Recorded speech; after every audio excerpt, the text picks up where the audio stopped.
Neuro science എന്ന് പറയുന്ന ശാസ്ത്ര വിഭാഗമാണ് ആധുനിക കാലഘട്ടത്തിൽ സ്വപ്നങ്ങളെ കുറിച്ച് വിശകലനം ചെയ്യുക. സ്വപ്നം എന്ന് പറയുന്നത് എല്ലാവരും ഉറങ്ങുമ്പോൾ കാണുന്നതാണ്. റാപ്പിഡ് ഐ മൂവ്മെന്റ് എന്ന് പറയുന്ന ഘട്ടത്തിലാണ് കൂടുതൽ സ്വപ്നങ്ങൾ കാണുക. എന്നാൽ ഇന്നത്തെ അർത്ഥത്തിൽ നിന്ന് വ്യത്യസ്തമായിട്ട് പഴയ നിയമ കാലഘട്ടത്തിലും ബൈബിൾ കാലഘട്ടത്തിലും സ്വപ്നത്തിന് പ്രത്യേകമായ അർത്ഥം കൽപ്പിച്ചിരുന്നു. ചില അവസരങ്ങളിൽ സ്വപ്നങ്ങൾ പ്രവചനപരമാണ്, മറ്റു ചില അവസരങ്ങളിൽ ദൈവത്തിൻ്റെ പദ്ധതികൾ വെളിപ്പെടുത്തുന്നതാണ്. അപ്രകാരം യോസേഫ് പിതാവിനുണ്ടായ ഒരു സ്വപ്നമാണ് ഇന്ന് നമ്മൾ വിശകലനം ചെയ്യുക. ഈ യോസേഫിന് മുന്നോടിയായിട്ട് പഴയ നിയമകാലത്ത് വേറെ യോസേഫ് ഉണ്ടായിരുന്നു. ആ യോസേഫ് യാക്കോബിൻ്റെ 12 മക്കളിൽ 11-ാമനായിരുന്നു. അവൻ ചെറുപ്പത്തിൽ 2 സ്വപ്നങ്ങൾ കണ്ടു. ഒന്ന് 12 കറ്റകൾ നിൽക്കുന്നു, അതിൽ അവൻ്റെ കറ്റ മാത്രം ഉയർന്നു നിന്നു. ബാക്കി 11 കറ്റകൾ അവൻ്റെ കറ്റയെ ഉണങ്ങുന്നതായി കണ്ടു. അതിൻ്റെ വ്യാഖ്യാനം അവൻ തന്നെ കൊടുത്തതിലാണ്, അവൻ്റെ സഹോദരന്മാർ അവനെ ഒരു കാലത്ത് ഉണങ്ങും. അതൊരു പ്രവചനപരമായിരുന്നു. മറ്റൊന്ന് സൂര്യനും ചന്ദ്രനും 11 നക്ഷത്രങ്ങളും അവനെ ഉണങ്ങുന്നു. അത് അവൻ്റെ മാതാപിതാക്കൾ പോലും അവൻ്റെ സഹോദരങ്ങളോടൊപ്പം വണങ്ങുമെന്നത് സൂചിപ്പിച്ചു. ഈ 2 സ്വപ്നങ്ങളും പിന്നീട് യാഥാർത്ഥ്യമായി. കാരണം ഈജിപ്തിൽ വെച്ച് അവര് പട്ടിണിയായ കാലഘട്ടത്തിൽ കുടുംബങ്ങൾ വാങ്ങ് അവന് സ്വന്തം മകനാണ് സഹോദരനാണെന്ന് അറിയാതെ വണങ്ങിയ സംഭവം ഉണ്ടായി. പിന്നീട് അവൻ ഈജിപ്തിലെ സഹോദരന്മാരാൽ ഈജിപ്തുകാർക്ക് വിറ്റ് അവിടെ അടിമയായി കഴിഞ്ഞ് അവന് കാരാഗൃഹത്തിലായി. യോസേഫിനെ പോലെ അവൻ നീതിമാനായിരുന്നു, അവന് ശുദ്ധത പാലിക്കുന്നവനായിരുന്നു. കാരണം അവിടെ പോത്തിഫറിന്റെ ഭാര്യ അവനെ ലൈംഗികമായ കാര്യങ്ങൾക്ക് വേണ്ടി പ്രലോഭിപ്പിച്ചപ്പോൾ അതിനെ അവൻ അതിജീവിച്ചതിന്റെ പേരിൽ അവൻ കാരാഗൃഹത്തിൽ കഴിയേണ്ടി വന്നു. അവിടെ വെച്ച് അവന് 2 തടവുകാരുടെ സ്വപ്നം വ്യാഖ്യാനിച്ചു കൊടുത്തപ്പോൾ അത് യാഥാർത്ഥ്യമായി. അതിന്റെ പശ്ചാത്തലത്തിലാണ് പിന്നീട് ഫറവോയായ സ്വപ്നം വ്യാഖ്യാനിക്കാൻ അവനെ നിയോഗിക്കുന്നതും ആ സ്വപ്നം യാഥാർത്ഥ്യമാകുമെന്നുള്ള ബോധ്യത്തോടുകൂടി അവനെ ഫറവോ രാജാവിന്റെ പ്രധാനമന്ത്രിയായിട്ട് ചുമതലപ്പെടുത്തുകയും ചെയ്യുന്നത്. ഇതുപോലെ ഈ ഒരു 3 പ്രാവശ്യം സ്വപ്നം യോസേഫ് പിതാവിന് ഉണ്ടാകുന്നുണ്ട്. ഒന്നാമത്തേത് മറിയവുമായിട്ട് വിവാഹ നിശ്ചയം ചെയ്തിരിക്കെ അവൾ ഗർഭിണിയാണെന്ന് അറിഞ്ഞപ്പോൾ ഉണ്ടായ സ്വപ്നം, ഇന്ന് നമ്മൾ വായിച്ചു കേട്ടത്. മറ്റൊന്ന് ശിശു ജനിച്ചു കഴിഞ്ഞ് ശിശുവിന്റെ ജീവൻ അപകടത്തിലായി കഴിഞ്ഞപ്പോൾ വീണ്ടും ഒരു സ്വപ്നം ഉണ്ടായി. ആ സ്വപ്നം അനുസരിച്ച് ഈജിപ്തിലേക്ക് കുഞ്ഞിനെയും മാതാവിനെയും കൂടി പലായനം ചെയ്യാൻ പറയുന്നു. അവൻ അപ്രകാരം അത് വിശ്വസിച്ച് ചെയ്യുന്നു. 3ാമത്തെ സ്വപ്നം ഉണ്ടാകുന്നത് ഹെറോദോസ് രാജാവ് മരിച്ചു, അതുകൊണ്ട് നീ ഇനി തിരിച്ച് നിങ്ങളുടെ നാട്ടിലേക്ക് പോവുക എന്ന് പറയുമ്പോൾ അവൻ അത് അനുസരിക്കുകയും ചെയ്യുന്നു. ഇനി ഇവിടെ യോസേഫ് പിതാവിനുണ്ടായ ഒരു പ്രശ്നം മാതാവിനും യോസേഫ് പിതാവിനും ആകെ പ്രശ്നമായി. കാരണം മാതാവ് ഗബ്രിയേൽ മാതാവിനോട് സമ്മതിച്ചു ദൈവത്തിന്റെ ഹിതം പോലെ തന്നെ എന്നിൽ ഭവിക്കട്ടെ എന്ന്. പക്ഷേ അത് അസാധാരണമായ ഒരു ഗർഭധാരണമായതുകൊണ്ട് കന്യക ഗർഭം ധരിച്ച് ഒരു പുത്രനെ പ്രസവിക്കും, അവൻ ഇമ്മാനുവേൽ എന്ന് വിളിക്കപ്പെടുന്ന ഐസയാ പ്രവാചകൻ മുൻകൂട്ടി പ്രവചിച്ചത് പൂർത്തിയാവുകയായിരുന്നു. അപ്പോൾ നിത്യകന്യകയായ ഒരു യുവതി കന്യകമാര് ഗർഭം ധരിക്കും, പക്ഷേ ഇതല്ല, ഇത് നിത്യകന്യകയായ ഒരു യുവതി അവളുടെ ഗർഭം ധരിച്ച് ഒരു പുത്രനെ പ്രസവിക്കുമെന്നുള്ള ആ പ്രവചനമാണ് പൂർത്തിയാവുക. അതൊരു അസാധാരണ കാര്യമായതുകൊണ്ട് മറിയം അതിനെ സമ്മതിച്ചപ്പോൾ അത് അവളുടെ കുടുംബാംഗങ്ങളെ ബോധ്യപ്പെടുത്താൻ, പ്രത്യേകിച്ച് അവളുമായി വിവാഹ നിശ്ചയം ചെയ്തിട്ടുള്ള അവരുടെ സംരക്ഷണം ഏറ്റിട്ടുള്ള യോസേഫ് പിതാവിനെ ബോധ്യപ്പെടുത്തുവാൻ അവൾക്ക് പ്രയാസമായി. അതോടൊപ്പം തന്നെയാണ് യോസേഫ് പിതാവിനെ സംബന്ധിച്ച് വലിയൊരു പ്രതിസന്ധി ഘട്ടം. കാരണം തന്റെ സൂക്ഷ്മത്തിന് ഏൽപ്പിച്ചിരിക്കുന്ന ഒരു കന്യകയെ താൻ പോലും ഗർഭിണിയാണെന്ന് ഒരുപക്ഷെ ആളുകൾ ധരിക്കും. അതൊരു തെറ്റിദ്ധാരണയാണ്. അല്ലെങ്കിൽ അവളെ പറ്റി അവന് ചെയ്യാവുന്ന ഏക മാർഗമെന്ന് പറയുന്നത് അന്നത്തെ നിയമം അനുസരിച്ച് വിവാഹ നിശ്ചയം കഴിഞ്ഞിരിക്കെ അവര് ഒന്നിച്ചു താമസിക്കാൻ പാടില്ല. അത് ലിവിംഗ് ടുഗദറാണ്. ഇന്നത്തെ ഒരു പ്രശ്നമിലാണ്. ഇന്ന് നമ്മുടെ യുവതിയുവാക്കന്മാർ പലരും ഇവിടെയും നാട്ടിലുമൊക്കെ ലിവിംഗ് ടുഗദർ തുടങ്ങിയിട്ടുണ്ട്. അത് സഭാ നിയമം അനുസരിച്ച് ദൈവ നിയമം അനുസരിച്ച് തെറ്റാണ് എന്നുള്ളത് നമ്മുടെ കുഞ്ഞുങ്ങളെ നമ്മുടെ യുവതിയുവാക്കന്മാരെ ചെറുപ്പം മുതലേ ബോധ്യപ്പെടുത്തേണ്ട ഒരു കാര്യമാണ്. വിവാഹത്തിന് ശേഷം മാത്രമാണ് ആ ലിവിംഗ് ടുഗദർ ഉണ്ടാവുക. ഇവിടെ കൃത്യമായിട്ട് പറയുന്നുണ്ട് മറിയവും തമ്മിൽ വിവാഹ നിശ്ചയം ചെയ്തിരുന്നെങ്കിലും അവര് ഒന്നിച്ച് സഹവസിച്ചിട്ടില്ല. പിന്നീടാണ് അവരുടെ വിവാഹ നിശ്ചയം നടക്കുക. ഇവിടെ യോസേഫിനെ സംബന്ധിച്ചിടത്തോളം അങ്ങനെയുള്ള കാലഘട്ടത്തിൽ ഒരു സ്ത്രീ ഗർഭിണിയായാൽ അവളുടെ ഗൗരവമായ തെറ്റാണ്. അവളും അതിന് കാരണക്കാരനാകുന്ന പുരുഷനും പ്രാദേശികമായ സാങ്കേതിക സംഘത്തിന്റെ അല്ലെങ്കിൽ ന്യായാധിപന്മാരുടെ മുമ്പാകെ ഹാജരാക്കുകയും അവരെ അത് പഠിച്ച് വിശകലനം ചെയ്ത ശേഷം അതിന് കാരണക്കാരായ യുവാവിനെയും യുവതിയെയും കല്ലെറിഞ്ഞു കൊള്ളുകയും ചെയ്യണം.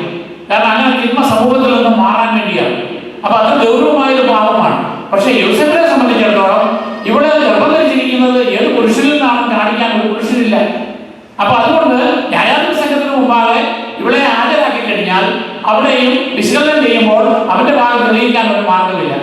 പക്ഷേ ഒരുപക്ഷെ അവള് തെറ്റുകാരിയല്ല എന്ന് ബോധ്യപ്പെട്ടു കഴിഞ്ഞാൽ അവൻ അതിന് കുറ്റക്കാരനായി. കാരണം അവനെ സംബന്ധിച്ചിടത്തോളം അവന് അന്യായമായിട്ടുള്ള കുറ്റം ആരോപിച്ചു. അല്ലെങ്കിൽ അവള് കല്ലെറിഞ്ഞ് കൊല്ലപ്പെട്ടു കഴിഞ്ഞാൽ അത് അവനിലൊരു കുറ്റബോധം പിന്നീട് ഉണ്ടാകും. ആ തെറ്റിന് അവൻ കാരണക്കാരനാകും. എന്നാൽ പരസ്യമായിട്ടുള്ള വിചാരണയ്ക്ക് ഏൽപ്പിച്ചു കൊടുത്തു കഴിയുമ്പോൾ അത് സമൂഹത്തിന് മുമ്പിൽ അവളെ അപമാനിതയാക്കും. അതുകൊണ്ടാണ് യോസേഫ് നീതിമാനായിരുന്നു. ആ നീതിമാനായ യോസേഫ് അവളെ അപമാനിതയാക്കുവാൻ ഇഷ്ടപ്പെടാതിരിക്കാൻ അവൻ എന്ത് ചെയ്തു? രഹസ്യത്തില് ഉപേക്ഷാപത്രം എഴുതി കൊടുക്കാം. നമുക്കറിയാം, മൊഴികളില്ലാന്നൊക്കെ പറയും. പഴയ നിയമത്തിലെ മോശ ഒരു നിയമം കൊടുത്തിരുന്നു. അവർക്ക് എന്തെങ്കിലും കാരണവശാൽ ഒരു ഭാര്യയുമായിട്ട് പ്രശ്നമുണ്ടായി കഴിഞ്ഞാൽ അവൾക്ക് വെറുതെ മൊഴിയെഴുതിയാൽ പോരാ, അവൾക്ക് ഉപേക്ഷാപത്രം റിട്ടേൺ ആയിട്ടുള്ള ഡോക്യുമെന്റ് കൊടുക്കണം. ഇവളെന്റെ ഭാര്യയായിരുന്നു, ഇന്നു മുതൽ ഇവളെന്റെ ഭാര്യ ആയിരിക്കുകയില്ല. കാരണം ആ ഉപേക്ഷാപത്രം ഉപയോഗിച്ച് അവൾക്ക് വേറെ വിവാഹം കഴിക്കാനുള്ള സ്വാതന്ത്ര്യം ലഭിക്കാൻ വേണ്ടിയാണ്. അപ്പൊ ആ പഴുത് ഉപയോഗിച്ച് യോസേഫ് അവളെ ഉപേക്ഷിക്കാൻ രഹസ്യമായിട്ട് ഉപേക്ഷാപത്രം കൊടുത്ത് ഉപേക്ഷിക്കാൻ അങ്ങനെ തീരുമാനിക്കുകയാണ്. പക്ഷേ ഇമ്മീഡിയറ്റ് ആയിട്ട് ഡിസിഷൻ പുള്ളി എടുക്കുന്നില്ല. കാരണം യോസേഫ് ഇതേക്കുറിച്ച് ഇങ്ങനെ ആലോചിച്ച് നടക്കുകയാണ്. നമ്മളൊക്കെ പലപ്പോഴും പെട്ടെന്ന് റിയാക്ട് ചെയ്യും. അങ്ങനെയാണ് നമുക്ക് ആങ്കർ മാനേജ് ചെയ്യാൻ പറ്റാത്ത അവസ്ഥ വരിക. അങ്ങനെയാണ് പലപ്പോഴും കുടുംബത്തിൽ പ്രശ്നം ഉണ്ടാവുക. ഒരു ചെറിയ സംശയം വരുന്നു, ഒരു തെറ്റിദ്ധാരണ വന്നു. ആ പ്രശ്നം പരിഹരിക്കാനായിട്ട് അല്പം നിങ്ങൾ സമയം നമ്മൾ കൊടുക്കണം. ഇവിടെ ദൈവം അതിനുള്ള ഒരു ഇന്റർവെൻഷൻ ഇടയാകുന്ന രീതിയിൽ യോസേഫ് അല്പം കാലതാമസം എടുത്തു. ഈ കാലതാമസത്തിനിടയിലാണ് അദ്ദേഹത്തിന് ഈ സ്വപ്നം ഉണ്ടാകുക. മുമ്പ് നമുക്കറിയാം, സക്കറിയാസിന് ദർശനമുണ്ടായി, മാതാവിന് ദർശനമുണ്ടായി. പക്ഷെ ദർശനവും സ്വപ്നവും തമ്മിൽ വ്യത്യാസമുണ്ട്. ദർശനത്തിൽ നമുക്ക് അങ്ങോട്ടും ചോദ്യം ഉത്തരങ്ങൾ നടത്താം. സ്വപ്നത്തിൽ അത് പറ്റത്തില്ല. സ്വപ്നത്തിൽ വൺ വേ കമ്മ്യൂണിക്കേഷൻ ആണ്. അപ്പൊ ഇവിടെ മാലാഖ യോസേഫിനോട് പറയുന്നു, യോസേഫ് ഇതെല്ലാം കേട്ടോണ്ടിരിക്കുകയാണ്. അപ്പം മാലാഖ പല കാര്യങ്ങളും വെളിപ്പെടുത്തി കൊടുക്കുകയാണ്. ഇവൻ ദാവീദിന്റെ പുത്രനായ യോസഫ് എന്നാണ് സംബോധന ചെയ്യുക. എന്താണ് ദാവീദിന്റെ പുത്രനായ യോസഫ്? യോസഫിന്റെ പിതാവിന്റെ പേര് യാക്കോബ് എന്നാണ് യഥാർത്ഥത്തിൽ, ബൈബിളിക്കൽ ഭാഗം. പക്ഷേ നീ ദാവീദിന്റെ വംശത്തിൽപ്പെട്ടവനാണ് എന്നുള്ളതാണ് അതിന്റെ അർത്ഥം. ദി സൺ ഓഫ് ഡേവിഡ് എന്നുള്ളതിന് ഈശോയെ കുറിച്ച് ഉപയോഗിക്കുമ്പോൾ ഇംഗ്ലീഷിലാണെങ്കിൽ ദ സൺ ഓഫ് ഡേവിഡ്, ആ സണ്ണിന് എസ് ക്യാപിറ്റൽ ആയിരിക്കും. ദ സൺ ഓഫ് ഡേവിഡ് എന്ന് പറയുമ്പോൾ ദാവീദിനോട് ദൈവം ചെയ്തിരുന്ന ഉടമ്പടി പ്രകാരം നിന്റെ ഒരു ഉദരസന്തതിയായിരിക്കും ഭാവിയിൽ രക്ഷകനായി വരിക. അതാണ് ഈശോയെ കുറിച്ച് ഉപയോഗിക്കുക. യോസേഫിനെ പറ്റി പറയുമ്പോൾ എ സൺ ഓഫ് ഗോഡ്, ദാവീദിന്റെ എ സൺ ഓഫ് ഡേവിഡ്. ദാവീദിന്റെ പല പുത്രന്മാരുണ്ട്. ദാവീദിന്റെ ബയോളജിക്കലായിട്ടുള്ള വംശാവലിയിൽപ്പെട്ട ഒരു പുത്രനായ യോസഫാണ് ആ അർത്ഥത്തിലാണ്. പക്ഷെ കാരണം ഈ വംശാവലി എടുത്തു പറയാൻ കാരണം ആ യോസഫ് നിയമപരമായിട്ട് ഇവരുടെ വളർത്തുപിതാവായി ആകാൻ പോകുകയായതുകൊണ്ട് ദാവീദിന്റെ വംശത്തിൽ നിന്നായിരിക്കണം രക്ഷകൻ. അത് ലീഗൽ ഫാദർ ആയാലും ബയോളജിക്കലായിട്ടുള്ള മദർ ആയാലും. അതാണ് ദാവീദിന്റെ പുത്രനായ യോസഫ്. പരിശുദ്ധാത്മാവിൽ നിന്നാണ് ഇവൾ ഗർഭം ധരിച്ചിരിക്കുന്നത് എന്ന് പറഞ്ഞാൽ ദൈവത്തിന്റെ ആത്മാവ് അവളിൽ വന്ന് നിറഞ്ഞു. അങ്ങനെ ദൈവത്തിന്റെ അത്ഭുതകരമായ ഇടപെടൽ മൂലം സ്ത്രീ പുരുഷ ബന്ധം ഇല്ലാതെ അവൾക്ക്, അല്ലെങ്കിൽ പുരുഷന്റെ വീര്യമില്ലാതെ ഒരു സ്ത്രീക്ക് ഗർഭം ധരിക്കാൻ പറ്റത്തില്ല. പക്ഷെ ഇവിടെ ദൈവത്തിന്റെ പ്രത്യേകമായിട്ടുള്ള ഒരു അത്ഭുതകരമായിട്ടാണ് ഈ ശിശു ജനിക്കുന്നത്. അതുപോലെ തന്നെ ശിശുവിനെ പേരിടുവാനുള്ള അവകാശം സാധാരണഗതിയിൽ പിതാവിന് അല്ലെങ്കിൽ മാതാവിനാണ്. ഒരു പിതാവ് പേരിടുക എന്ന് പറഞ്ഞാൽ അത് എന്റെ സ്വന്തമാണ് എന്ന് അംഗീകരിക്കുന്നതിന്റെ ഒരു പ്രതീകമാണ്. ഇവിടെ യോസേഫിനോട് പറയുകയാണ്, ഈ കുഞ്ഞിന് പേരിട്ട് കഴിഞ്ഞിരിക്കുന്നു, അവന് ഈശോ എന്ന് പേര് കൊടുക്കണം. കാരണം ഇവൻ ദൈവത്തിന്റെ പുത്രനാണ്. അതുകൊണ്ട് ദൈവം തന്നെ ഇവന് പേര് നേരത്തെ നിശ്ചയിച്ചു. അവന്റെ പേര് ആണ് ജീസസ്, അല്ലെങ്കിൽ ഹെബ്രായ ഭാഷയിൽ പറഞ്ഞാൽ ജോഷുവ. ആരാണ് ജോഷുവ? മോശയുടെ പിൻഗാമിയായി യോർദാൻ നദി കടന്ന് വാഗ്ദത്ത ഭൂമിയിലേക്ക് ഇസ്രായേൽ ജനത്തെ പ്രവേശിപ്പിച്ച അവനാണ് ഈ ജോഷുവ. അതുപോലെ തന്നെ ഈ പാപത്തിൽ നിന്ന് മാമോദീസായാകുന്ന യോർദാൻ നദിയിലൂടെ കടന്ന് വാഗ്ദത്ത ഭൂമിയാകുന്ന സ്വർഗത്തിലേക്ക് പ്രവേശിപ്പിക്കുന്ന പുതിയ നിയമത്തിലെ ജോഷുവയാണ്, ജീസസ് ആണ് ഈ മകൻ. അതുകൊണ്ട് ആ ജോഷുവയുടെ പേരിനെ നീ ഇവന് കൊടുക്കണം. ഇതിന് അവന്റെ ദൗത്യം എന്താണ് എന്ന് കൂടി മാലാഖ വീണ്ടും പ്രവചനത്തിലൂടെ യോസേഫിനെ അറിയിക്കുകയാണ്. അവൻ തന്റെ ജനത്തെ പാപത്തിൽ നിന്ന് മോചിപ്പിക്കും. ഏത് പാപമാണ്? ഇതിനു മുൻപ് ധാരാളം കുഞ്ഞാടുകളെയും കാളകളെയും പ്രാവുകളെയും ഒക്കെ വലിയ